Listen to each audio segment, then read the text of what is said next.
様こんにちは、チャッキーです。はい、今回はね、結構人気の高い韓国料理、その中でもやっぱもちっとした食感がね最高に楽しめるトッポギなんですが、なんと今ね韓国の SNS でめちゃくちゃ流行ってる生春巻きの皮を使って作るこのトッポギ風にアレンジしたレシピがほんとバカウケしてるらしいんで、早速作ってみました。ちょこっと食べてみたんですがね、めちゃくちゃもちっとした食感が楽しめて、ほんとあっという間に作れて、これは最高ですよ。そして今回はね、簡単に作れるトッポギ風の甘辛いタレの作り方も一緒に紹介しますんで、ぜひ最後まで見てください。それでは一緒に作りましょう。ご来店お待ちしております。それでは材料から紹介させていただきます。はい、こちらライスペーパー1パック。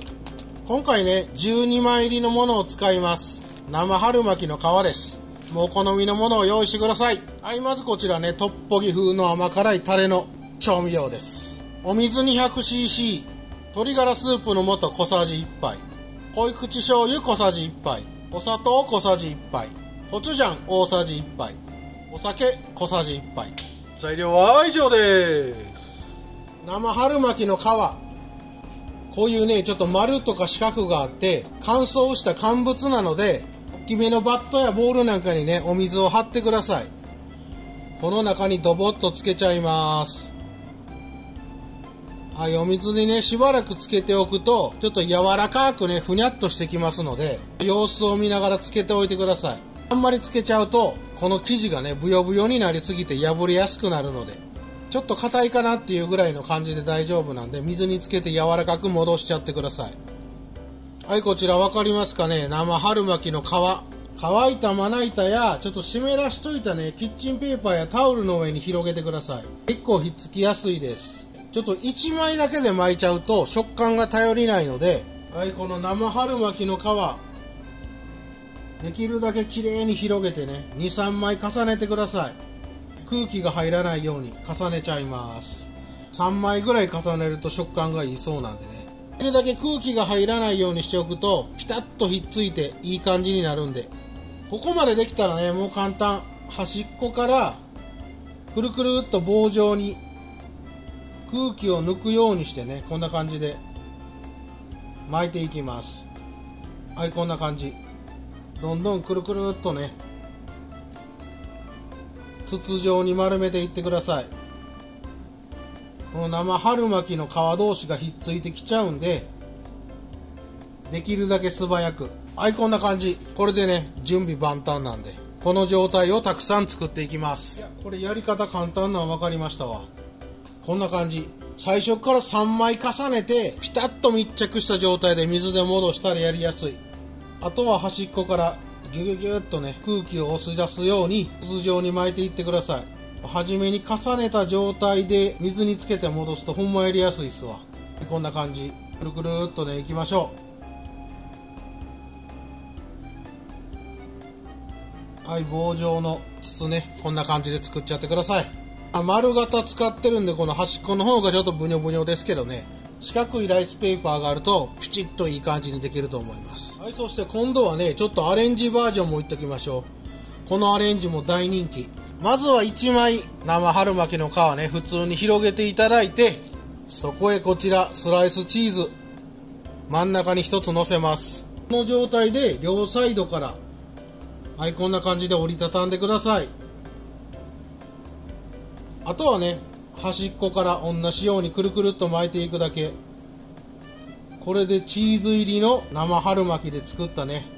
トッポギ風のやつできるんで、これ後から加熱して甘辛く煮絡めたら中からチーズが流れてきて最高らしいんで、これもいいと思いますんで3つ作っときます。はい、ということでね、こんな感じでチーズ入りのトッポギもこのまま、チーズ入りのトッポギも4つ作りましたんで、こいつはね、このままいっちゃいたいと思います。切っちゃうとね、中からチーズが出ちゃうんで、包み込んだままの状態でさっと煮ていきます。はい、そしてこちらくるくるっと3枚重ねで巻いた生春巻きの皮。あとはね、食べやすい長さにポンポンと切ってください。結構もちっとむちっとしてね、いい感じ。ここまでできたら完璧。あとはね、トッポギのタレをパパパッとお鍋に合わしてさっと煮ていい状態に仕上げていきます。はい、まずお鍋用意していただいたら、さっきのトッポギのタレ全部入れてください。お水、お醤油、お砂糖、お酒、鶏ガラスープの素、はい、そしてコチュジャン。はい、タレの調味料をすべて入れましたら火をつけてください。まあ中火ぐらいで大丈夫なんで、全体的に沸騰してくるまでしっかり調味料を混ぜて溶かしながら、まずは一煮立ちさせてください。はい、こんな感じね。全体的にタレが煮立ってきましたら、こちら用意しておいたこの生春巻きトッポギ風をちょっとひっつかないようにね、バラバラにしながら全て入れちゃってください。はい、このチーズ入りもいっときます。ちょっとチーズ入りでっかいな、前か。はい、この状態でもう火力中火のままで構いませんので、少しねちょっととろみが出てくるまで 2,3 分ゆっくり煮込んでください。あんまり煮込みすぎるとチーズドロドロに溶けて流れ出ちゃうんで、その辺は加減してください。先に取り出しても構いませんし、今回は一緒に入れちゃいましたけど、後から入れるっていうのも手ですね。チーズ入りの方は1枚で巻いてるんで、すぐに火が通ると思います。はい、こんな感じでお鍋をゆすりながらちょっとひっつかないように 2,3 分煮込んで全体的に火を通してください。はい、こんな感じですね。だいたい 2,3 分鍋をこうコロコロ転がしながら煮込んでいくと、若干お出汁にねとろっとしたとろみがついてきますんで、いい感じにタレが全体的に絡みます。はい、これでいい状態に全体的に温まったら盛り付けていきましょう。もうねこの真ん中のチーズもトロットロです。はい、こんな感じにね、普通に巻いた方とチーズ巻き込んだバージョンときっちり器に盛り付けてタレもたっぷりかけました。はい、そしたらねアクセントに今回はちょっといりごまでもパラリにしてきます。はい、これで完成。今ちょっと韓国の SNS で大流行りしている生春巻きで簡単に作れるトッポギ風の煮込み炒め物、ちょっとどっちか分かりませんけど、もちもちして美味しいとね大評判なんで、ぜひ一回作ってみてください。それでは今日もいただきます。